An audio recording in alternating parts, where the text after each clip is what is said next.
Hello ma'am ma'am नुंगाइनरिबो ma'am ma'am ngasi गी video से इचा नुपा की बर्थडे निमित किनेबको अदो लेट अपलोड ने की वीडियो से हाइदी इचा नुपा की बर्थडे से 12 नवंबर दो होगिबनेबा अदो 12 नवंबर दो होगिबनिना ngasi अपलोड तौसिंदी खरा डिलेट ओइरेदना को अदो निमित 30 निमित से वीडियो थांगप खुदोंग चादबदगी वीडियो थांगतेबको अदो से वीडियो से थांगचरगे हाइदी मेमो जामना बर्थडे का जाम चाउना फजरगा तौपोंतेदा सुम आइना सुम ngमजबा इसाना केक से साजरगा अदगी आंगांग सिंगदा दुम अथुम हाउ खरा पिजरगा दुम मयाम हराउजबदुनेबको आंगांग सिंगदि जाम हराउरेबको बर्थडे नि हायदि बर्थडे की ममिंग सिबु तारादि जाम हराउजबदुनेबको मैदा करी हापा करी चाबा केम जेंग पोनतेबको म बर्थडे निबु हायदि जाम हराउजेबा दु जाम नुसियेबको आंगांग सिंग जाम हराउजबदो अदु दोइना दुम नुसिदना आंगांग सिंग जे खरा कौरगा अखोगे लेमिनबा फैमिली मनी कौरगा असमैना बर्थडे से तौजबने इचा नुपागी बर्थडे निमिसिगा अदो लेट अपलोड ओइरे अदो मयाम जेंगमिनरसी ngasiगी वीडियो से मयाम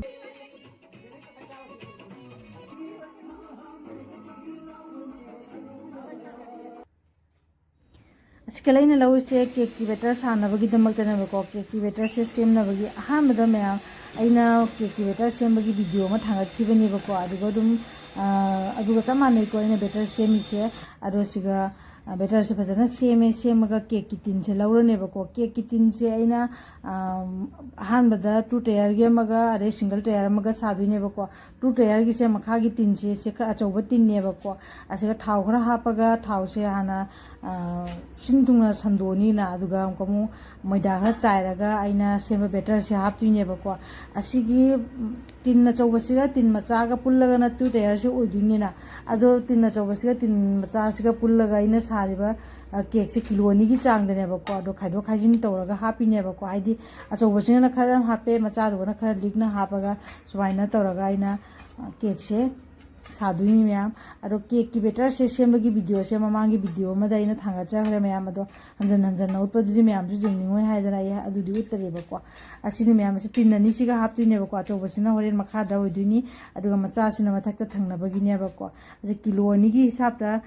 अइना बेटर से सेमबनेबको अदो बेटर सिना होरेन जेंदो खाइदोगा हापतुनेबको तिन सिंगसे अखोगी थन्ना हापतुनेतेबको खाइबोक तीन अनिमक्ता खाइबोक खक्तने हापतुबा अदो केक सिना फजना मुल्लाबा कांददि पुरा तीन से पिक थंदुइनेबको असिना 2 टायर गी सिना म लेरे किलो की अदुगा टोंगाना किलो मगिसु आई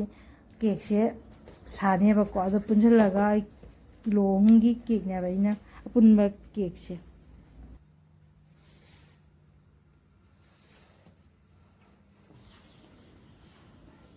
असिगी बेटर सिना 2 टायर की नेबको आसे तिनसिगा हापचलगा आई बेक तौरनेबा आइदि माइक्रोवेव लेतबनिना आई सुम अखोगी सॉसपेन से सिगा हापचलगा सुमाइना केक से हाना हौरगे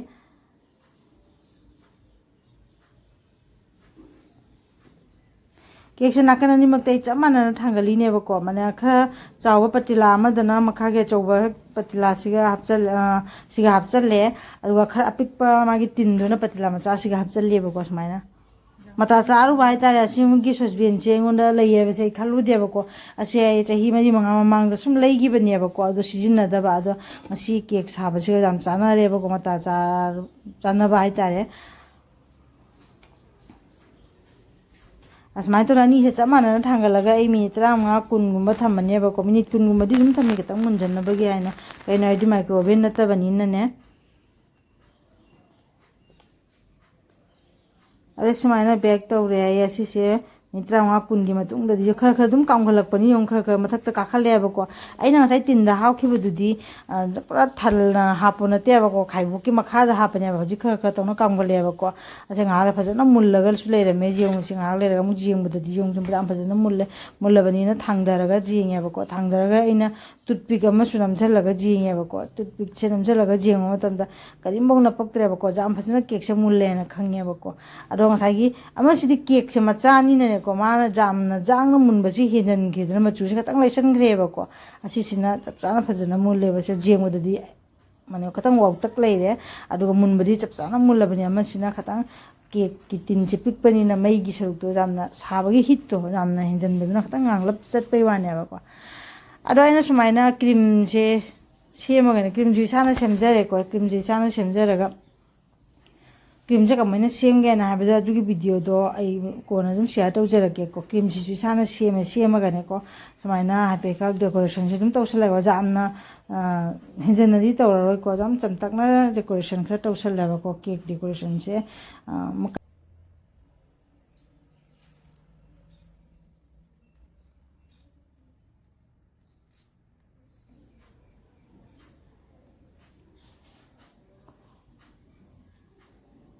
अहानबगी मखादा अचौब केक टिन द सेमगिबदुना मखा थंगरे को द मचादुना क्रीम देसलम को मथक तमुक थमेन को असिगसु ए जाम चमतकना तौनाने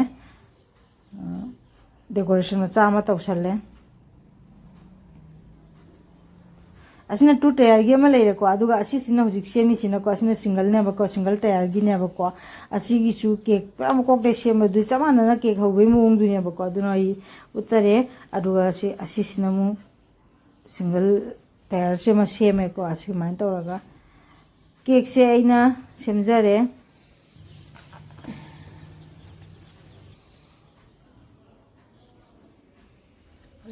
अरे फ्रिज से जादब हाइतारे लाइबक थीबाइबगी फ्रिज से जाद्रेबको फ्रिज से जादबसिगने केक से थंबसे जामना वाखल से नुंगाइत्रेबको जा माने कि फ्रिज से ऑन होरगने को इंधवाइबसे जादबा अदो वेदर से इंधरकपदुना आइगी केक से कैसुमबुदि तौदे माने चपचाना केक से सोइबम ओइगिदेबको अदो जुम आइने फ्रिज से सुमाइना ngakudi थम्मेबको अदुगा मयाम happy birthday अइना इचान Pagi birthday की डेकोरेशन से कैसुमबुदि तौदे बेलून खरा जानसलगा हैप्पी बर्थडे आइना थेकपागी मथेसले अदुगा आंगांसिंगसु लाकपा होरे आंगांसिंगसिना यामना हराउजैसे असिनाबा नुंसिरिसे को मोइदि बर्थडे निबो हायरदि को मोइ जाम हराउजबा हाइतारे आंगांसिंगसे से जाम नुंसिबको आंगां मयाम लांगबसे अदि जानु पासु हराउजबा पामजबा हाइतारे को माइ बर्थडे रा करी पिजबा करी तोबा करी मोइ खंगदे मादि माने मयाम लांगबा हराउबा सिसिनेबा माना पानिसे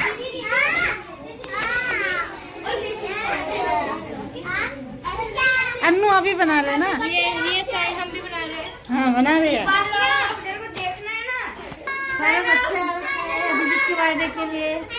केक किसने बनाया आंटी ने बनाया हुआ केक खाएगा है ना ठीक है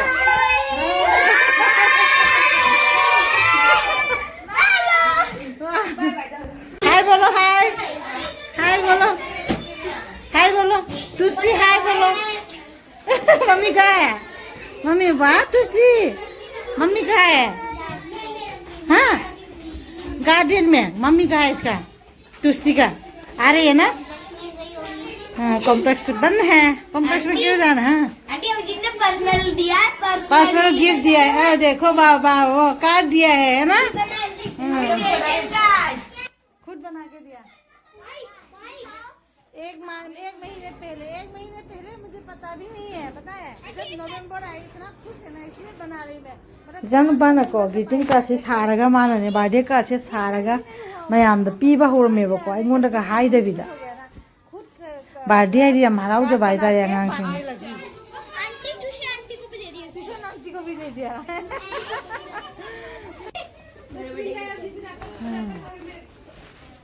डोली ने जानुपा की गिफ्ट पिरेनी से मागी बैट बॉल ने बपिरे से क्रिकेट सानबगी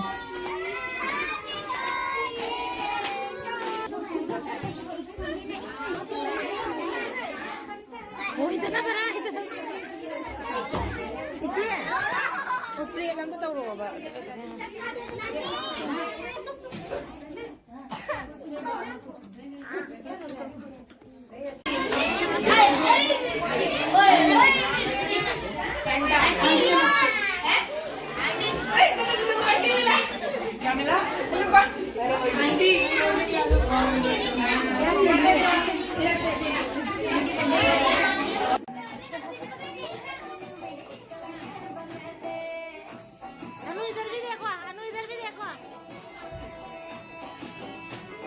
चाबा लोइरगा अखोय खरा तंगाइरेको अदुगा अनुसु माय डांस तौरे अदुगा आंगांसिंगसु खरा डांस तौरे डांस से तौदबा जादीबको डांस तौरगा याम हराउजीबा आंगांसिंगसे अदो ngaak डांस तौरे से अखोयगा ब्लॉग अमता दरे मिनबनेबको अनुसु डांस तौरे अदुगा याम कमो ꯑꯉꯥꯡ ꯑꯅꯤꯈꯛ ꯁꯤꯜꯂꯦꯕꯀꯣ ꯃꯣꯏꯁꯨ ꯗꯥꯟꯁ ꯇꯧꯔꯛꯀꯅꯦꯕꯀꯣ ꯗꯥꯟꯁ ꯇꯧ ꯂꯣꯏꯔꯒ ꯑꯩꯈꯣꯏꯁꯨ ꯑꯍꯟꯁꯤꯡꯁꯨ ꯗꯥꯟꯁ ꯂꯣꯏꯅ ꯇꯧꯋꯤ ꯖꯥꯇꯤ ꯖꯥꯇꯤꯒꯤ ꯑꯗꯣ ꯚꯤꯗꯤꯑꯣꯁꯦ ꯈꯔ ꯂꯧꯍꯧꯕ ꯈꯔ ꯂꯧꯍꯧꯗꯕ ꯑꯣꯏꯔꯦꯕꯀꯣ ꯅꯦꯄꯥꯂꯤ ꯗꯥꯟꯁ ꯎꯇ꯭ꯔꯥꯈꯟꯒꯤ ꯀꯃꯣꯅꯤ ꯗꯥꯟꯁ ꯂꯣꯏꯅ ꯇꯧꯅꯔꯤ ꯃꯥꯏ ꯃꯥꯏꯒꯤ ꯑꯗꯣ ꯑꯩꯈꯣꯏꯁꯨ ꯍꯩꯕ꯭ꯔꯥ ꯍꯩꯇꯕ꯭ꯔꯥ ꯑꯩꯈꯣꯏꯁꯨ ꯉꯥꯏꯍꯥꯛ ꯗꯥꯟꯁ ꯇꯧꯁꯜꯂꯦ ꯑꯁꯤꯒꯅ ꯑꯥꯔꯨꯒ ꯁꯥꯟꯕꯤꯒ ꯉꯥꯏꯍꯥꯛ ꯇꯧꯔꯤ ꯗꯥꯟꯁꯁꯦ ꯃꯆꯤꯟ ꯃꯅꯥꯎꯅꯦꯕ ꯑꯅꯤꯁꯦ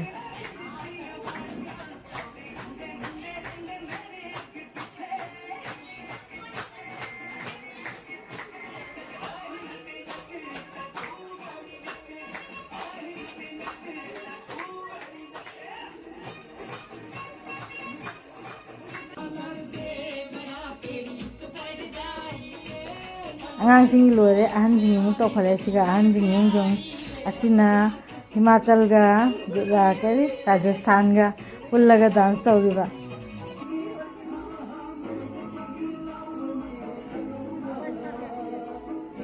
ꯁꯤꯃꯨꯛ ꯂꯣꯏꯔꯒ ꯑꯩꯈꯣꯏꯃꯨꯛ ꯇꯧꯕ ꯍꯥꯏꯅ ꯃꯩꯇꯩꯂꯣꯟ ꯃꯅꯤꯄꯨꯔꯤ ꯖꯒꯣꯏꯃꯨꯛ ꯁꯥꯎ ꯍꯥꯏꯅ ꯍꯥꯏꯔꯦ ꯑꯗ ꯍꯩꯕ꯭ꯔꯥ ꯍꯩꯇꯕ꯭ꯔꯥ ꯈꯔ ꯁꯥꯖꯜꯂꯦ ꯑꯗꯨꯒ ꯑꯉꯥꯡꯁꯤꯡꯁꯨ ꯑꯃꯨꯛ ꯁꯥꯔꯒ ꯃꯌꯥꯝ ꯉꯁꯤꯒꯤ ꯕꯥꯔꯗꯦ ꯄꯥꯔꯇꯤꯁꯦ ꯁꯨꯃꯥꯏꯅ ꯇꯧꯔꯒ ꯂꯣꯏꯁꯤꯟꯈ꯭ꯔꯦ ꯃꯌꯥꯝ ꯑꯁꯤꯅꯤ ꯃꯌꯥꯝ ꯉꯁꯤꯒꯤꯗꯤ ꯃꯇꯥꯡ ꯑꯁꯤ ꯂꯣꯏꯁꯤꯟꯖꯔꯒꯦꯕ